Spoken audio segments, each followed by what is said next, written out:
हर film की शुरुआत में एक डिस्क्लेमर दिया जाता है कि उसके किरदार और कहानी पूरी तरह काल्पनिक है। कुछ ऐसा ही डिस्क्लेमर धुरंधर फिल्म की शुरुआत में भी देखने को मिलता है, जहां इसे एक फिक्शनल वर्क बताया गया, लेकिन फिल्म की कहानी और इसके कई किरदार रियल लाइफ इवेंट से इंस्पायर्ड है।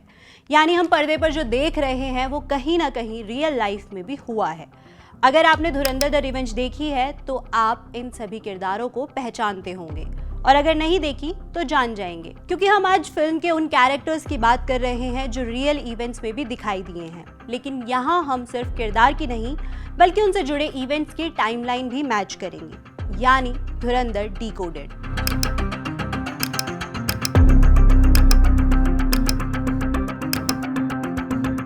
हाय, मैं हूँ प्रगति और आप देख रहे हैं जस्ट। जगह है तब का इलाहाबाद और अब का प्रयागराज। कैमरे के सामने पुलिस का घेरा है और अचानक गोलियों की तड़तड़ाहट। कुछ ही सेकंड्स में देश के सबसे चर्चित माफिया की कहानी खत्म हो जाती है। ये सिर्फ फिल्मी सीन नहीं है, बल्कि वो हकीकत है जिसे पूरे देश ने 15 अप्रैल 2023 को लाइव देखा था, जब कुख्यात भारतीय गैंगस्टर अतीक अहमद और उसके भाई की पुलिस कस्टडी में हत्या कर दी गई थी। और यही धुरंधर मूवी का एक सीन भी है। फिल्म में आतिफ अहमद नाम का किरदार उसी तरह मीडिया और पुलिस के बीच घिरा होता है और अचानक फायरिंग होती है। यही वजह है कि दर्शक फिल्म के आतिफ अहमद को सीधे तौर पर अतीक अहमद से जोड़कर देख रहे हैं, क्योंकि दोनों घटनाओं का तरीका और विजुअल्स काफी हद तक एक जैसे हैं। लेकिन कहानी सिर्फ यहीं तक सीमित नहीं है। फिल्म का पूरा स्ट्रक्चर ऐसे कई किरदारों और घटनाओं से बना है जो रियल लाइफ से इंस्पायर्ड है। फिल्म में अननोन गनमैन यानी अज्ञात हमलावरों का कॉन्सेप्ट बार बार सामने आता है, जहां बड़े बड़े आतंकियों को अचानक सरेआम गोली मार दी जाती है, लेकिन हमलावर कौन है इसका पता नहीं चल पाता। अगर इसे रियल इवेंट से जोड़कर देखें तो 2022 के बाद कई ऐसे मामले सामने आए जहां पाकिस्तान में छिपे आतंकियों को इसी तरह निशाना बनाया गया।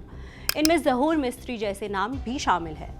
जहूर मिस्त्री उन 5 हाईजैकर्स में से एक था जिन्होंने 1999 में IC-814 प्लेन को हाईजैक किया था, जिसे कांदार हाईजैक के नाम से भी जाना जाता है। मूवी में उसी हाईजैक से जुड़े जहूर मिस्त्री को अननोन गनमैन सरेआम गोली मार देते हैं और फरार हो जाते हैं।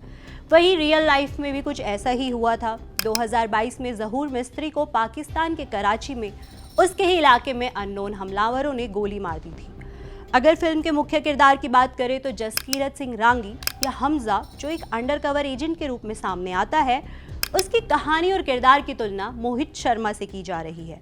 मेजर मोहित शर्मा ने इफ्तिखार भट्ट नाम से आतंकी संगठन में घुसपैठ की थी और 2009 में एक ऑपरेशन के दौरान शहीद हो गए थे। फिल्म में भी हीरो को अपनी पहचान बदलकर दुश्मन के बीच काम करते हुए दिखाया गया है, जो इस रियल इंसिडेंट से मिलता जुलता है। मूवी में विलन भी पूरी तरह काल्पनिक नहीं है। अक्षय खन्ना का रहमान डकैत का कैरेक्टर कराची के कुख्यात गैंगस्टर रहमान डकैत की याद दिलाता है, जिसने लियारी इलाके में अपना दबदबा बना रखा था। 2000 के दशक में उसका नाम कराची के गैंग वॉर और राजनीतिक कनेक्शन के लिए काफी चर्चा में रहा और 2009 में पुलिस मुठभेड़ में उसकी मौत हो गई थी। इसी तरह फिल्म में बड़े साहब का किरदार है, जिसका जिक्र धुरंधर में कई बार होता है, लेकिन उसे सामने नहीं लाया जाता।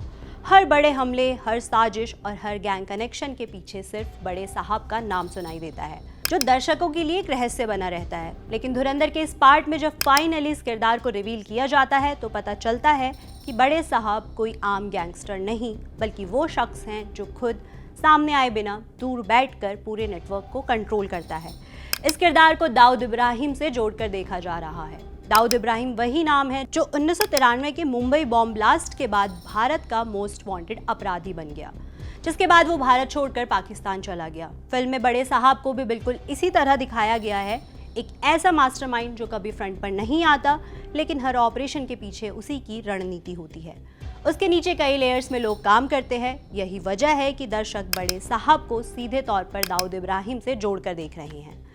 मेजर इकबाल का किरदार निभा रहे अर्जुन रामपाल को भी बिल्कुल इसी तरह दिखाया गया है, जैसे 2000 के दशक में इलियास कश्मीरी था। इलियास कश्मीरी का नाम 2000 के दशक में कई बड़े आतंकी हमलों के साथ जुड़ा रहा। वो हरकतुल जिहाद इस्लामी से जुड़ा था और बाद में अल-कायदा के साथ भी उसका कनेक्शन बताया गया। 2008 के मुंबई हमलों के दौरान उसका नाम सामने आया था, जहां हमले की रणनीति, ट्रेनिंग और ऑपरेशन के पीछे कई लेयर्स में काम किया गया था। फिल्म में मेजर इकबाल को भी इसी तरह दिखाया गया है। पहली नज़र में वो एक साधारण मिलिट्री बैकग्राउंड वाला व्यक्ति लगता है, लेकिन जैसे जैसे कहानी आगे बढ़ती है उसका असली रोल सामने आता है। एक ऐसा शख्स जो खुद मैदान में कम उतरता है, लेकिन हर बड़े हमले के पीछे उसकी प्लानिंग होती है। एक सीन में दिखाया जाता है कि कैसे वो अलग अलग मॉड्यूल्स को एक्टिवेट करता है, कहीं फंडिंग, कहीं लॉजिस्टिक्स, तो कहीं लोकल नेटवर्क, और फिर एक बड़ा हमला अंजाम तक पहुंचता है। यही सेम स्ट्रक्चर हमें 26/11 जैसे हमलों में भी देखने को मिला था। इसके अलावा फिल्म में मेजर इकबाल का किरदार इंटरनेशनल लिंक्स भी दिखाता है। ये पहलू भी इलियास कश्मीरी जैसे आतंकियों के नेटवर्क से मेल खाता है, जो अलग अलग देशों में फैले हुए मॉड्यूल्स के जरिए काम करते थे। हालांकि यहाँ फिल्म और रियल लाइफ के बीच एक बड़ा अंतर भी नजर आता है। असल जिंदगी में इलियास कश्मीरी की मौत 2011 के एक ड्रोन स्ट्राइक में हो चुकी थी, लेकिन फिल्म में मेजर इकबाल को जिंदा दिखाया गया है। यहाँ तक कि एक सीन में वो आतिफ अहमद की मौत की खबर और 2016 में हुए डिमोनेटाइजेशन को टीवी पर बैठकर देखता हुआ नजर आता है। यही वो सिनेमैटिक लिबर्टी है जहां फिल्म वास्तविक घटनाओं से प्रेरणा तो लेती है, लेकिन अपनी कहानी को आगे बढ़ाने के लिए टाइमलाइन और किरदारों में बदलाव भी करती है। अब बात करते हैं फिल्म के एक ऐसे किरदार की जो स्क्रीन पर भले ही एक्शन करते नजर नहीं आता, लेकिन असल में पूरी कहानी के सबसे बड़े एक्शन उसी के जरिए होते हैं। ये किरदार ज्यादातर फोन कॉल्स पर दिखता है। हम बात कर रहे हैं अजय सनियाल की। फिल्म में ये किरदार एक अनुभवी, शांत और बेहद रणनीतिक सोच रखने वाले इंटेलिजेंस ऑफिसर के रूप में सामने आता है। इस किरदार को अजीत डोवल से प्रेरित माना जा रहा है। अजीत डोवल का करियर कई ऐसी कहानियों से भरा है जो किसी फिल्म के स्क्रिप्ट से कम नहीं लगती।